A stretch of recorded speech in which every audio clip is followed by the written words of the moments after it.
Hey everybody, Bill here, New York Sports with an Attitude. It's been a little while, been since Thanksgiving, about 2 weeks since I've been on the air, but you know how it is. Life happens, work happens, you know, stuff happens. But glad to be back with you. Let's do a little recap about what's been going on. Forgive me just a second, I just thought of something that I wanted to talk about to wrap the show up. So give me just a second. Okay. All right. So what we're going to do is start with the NFL, I guess. Why not? It's week 14 of the NFL season. Oh, before I get to the actual NFL, it's also week 14, the end of the fantasy football season. And my New York Attitude, the Pits this year. I'm 4-9 going into the last week. We have two divisions in our league. My wife has absolutely dominated the division that I'm in, our division. She's 11-2 going into the last week, and guess who I have to play to end the season? Obviously, I'm not going anywhere, but my chances of ending the season with a win are very slim since I'm going against my powerhouse wife, who, like I said, is 11-2 and has dominated the division all year. And the other division, my wife's mother, my mother-in-law, has dominated that division. So neither one of them really has ever been good until recently, and they're both dominating the divisions this year. So it's girl power, at least for the regular season in our fantasy football league. My New York Attitude, not much of an attitude at 4-9, and looking very strong, like they'll be 4-10 for this season. Very disappointing, but obviously I want my wife to win it all, and if not, my mother-in-law to win it all. So anyway, enough with the fantasy season. You know, my guys didn't put up much of a fight most of the season. On to the regular NFL, if you will. Jets, 3-9, terrible. I predicted 6-10. I don't even think they'll get before the season. I predicted 6-10. I don't even think they're going to get there. They're playing at Buffalo. Buffalo stinks too. They're 4-8, but good chance Buffalo's going to win that game, and the Jets are going to fall to 3-10. I feel bad for the Jets fans. They're very passionate, very loyal. You know, I know Jets fans. My cousin Diane is a huge Jets fan. My cousin Ken, he's a big Jets fan, very loyal. Their whole lives they've been Jets fans, and their whole lives they've been suffering. And the suffering continues. I just don't see anything that would lead me to believe if I were a Jets fan. You can tell by what I'm wearing, who I root for. Go Giants. And we'll get to the Giants in a minute. But nothing that I can see on the horizon that gives the Jets fans any hope. You know, it's year after year after year after year. They just seem to be, you know, terrible most of the time, mediocre at best. It's been, 7, 8 years since they were competitive with Mark Sanchez, believe it or not. And Sanchez was terrible, but he got to the AFC Championship consecutive years, 7 or 8 years ago. But I just don't see any hope for them. But, you know, they're going to have to do it through the draft and through free agency, and they just haven't done well in either one, getting top free agents or, you know, getting draft picks that don't end up mediocre or complete busts. You know, I don't know. I just don't see much in the near future for the Jets, and there hasn't been much in the past for quite a while since the Jets have been competitive on a regular basis. So we'll have to see, and I think the Jets are going to go down in Buffalo and end up 3-10. But, you know, we'll see. But I appreciate the Jets fans and their loyalty. They pack that place every game, regardless of the weather. And Jets are just about always bad, and they still pack that place. So I give them a lot of credit. I just hope one day they have something actually to do a lot of cheering for and to have a lot of hope for. But I don't see it anytime in the future. Anyway, the Giants, you know, they've been a bit better lately. They actually beat the Bears in overtime last week. Giants are 4-8. You know, they started off 0-7, I think, 0-6, so they've been playing better football. No Beckham today. He's out with a quad injury. The Giants are down in Washington. Washington's reeling from their own injuries. Alex Smith with that devastating broken leg. And then their backup quarterback broke his leg last week, Colt McCoy. So, who knows who's going to be under center for Washington. But without Odell, I would have thought the Giants had a good chance with Odell, with the injuries that Washington has. But that puts a dent in it. If I had to put everything I own on it, I'd probably pick Washington. But, we'll see. Barkley's going to have to get a lot of work and dominate if the Jets have any chance, if the Giants have any chance down in Washington. But, of course, we'll root for the Giants. They've been playing better ball lately. Barkley's been great all year. Beckham's been great. And when Manning, the last few games, has gotten some time, he's actually done some decent work. I know all the, not just fans, but media and everybody else is screaming for him to retire, but he's been getting killed because, we have no offensive line or anything, but the last few games, they've actually given him some time to throw, and he's actually done some things. So, we'll see. Giants, 50-50 maybe in Washington today, and maybe a slight edge to Washington without Beckham in there. But we'll see how that goes.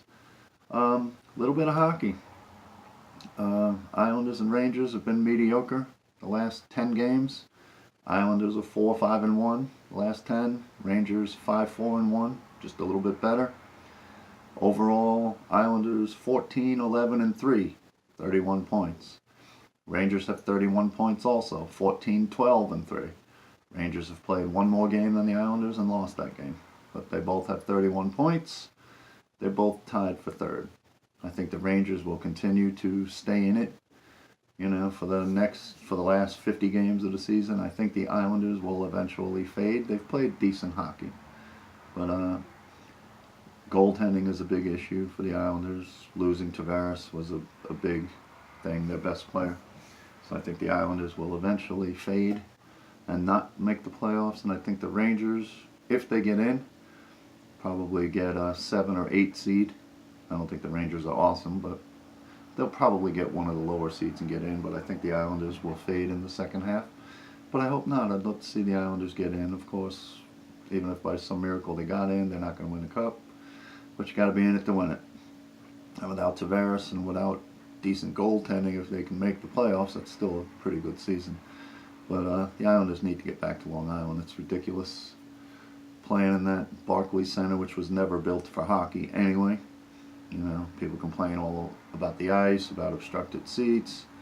And, of course, the Islanders aren't going to draw there. Brooklyn, that's Rangers country. New York City is Rangers. They need to be back on the island where the Islanders fans actually are. And hopefully that new place will get built in the next couple of seasons and give the Islanders a better chance to be competitive on a regular basis. But, they're playing decently. Tied for third right now. That's not too bad. Hopefully it'll continue. All right, I'm going to end the show on my opinion of the big Mets trade. Getting Cano. Cano has been an all-star 8 times, but he's 36 years old. Obviously he hit 300 for the half a season he played last year. He got suspended for the other half for the PEDs, so hopefully that won't be an issue again. I guess, you're paying him all that money, and he's the big name. He's going to be playing second base. That kind of bothers me because McNeil did so well in his half a season that he played. Hopefully they'll keep McNeil, give him some playing time. If he can play third, play some third. Play some second, give Cano a break, because at 36 he's probably going to need it.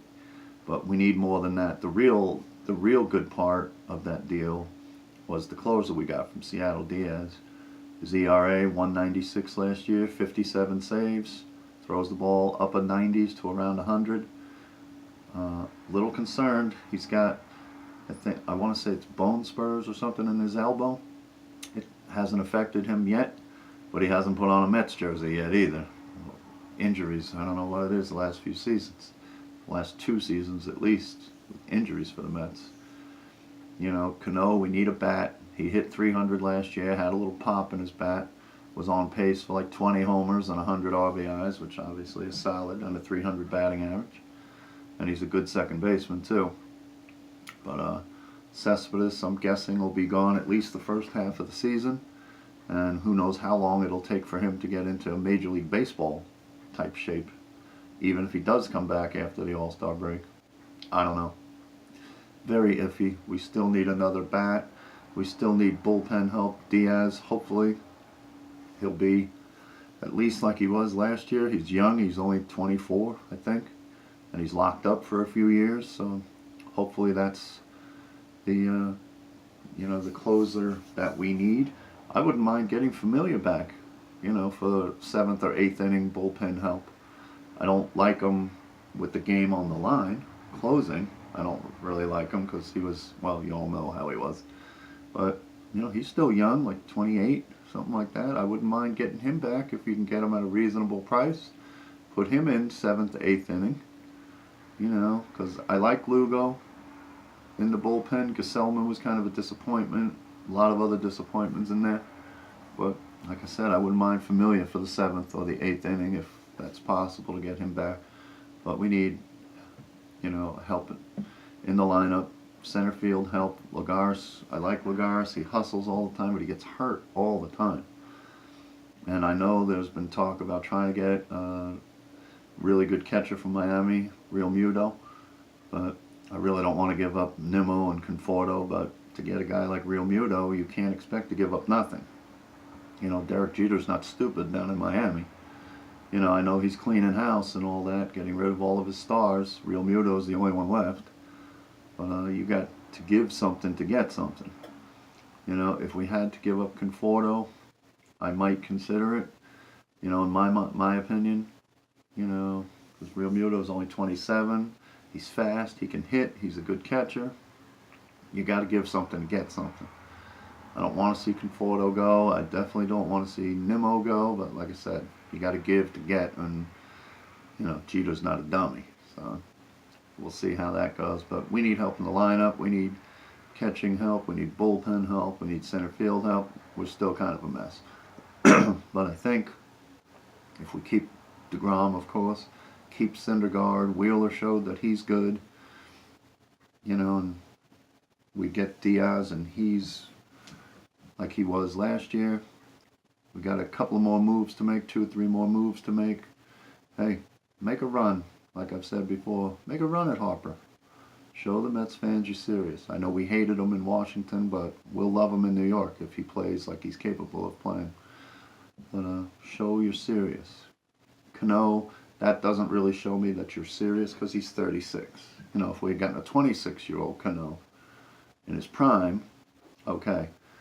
But, we're still going to be paying this guy close to $20 million a year for the next 5 years. So, with Seattle, gave us a little bit of his contract money back. But we'll see. Hopefully he's got 2 or 3 good years left. Hitting close to 300 with a little pop in his bat and good defense. We're going to need it. But anyway, I think that's all I've got for Sunday, December 9th. I appreciate you all watching. Subscribe if you haven't. Get a chance, go on and do that. I appreciate you all watching very much. And that's all I've got for now. You all have a great Sunday, the rest of the day. Enjoy the football. And we'll catch you next time. Thanks for watching. See you.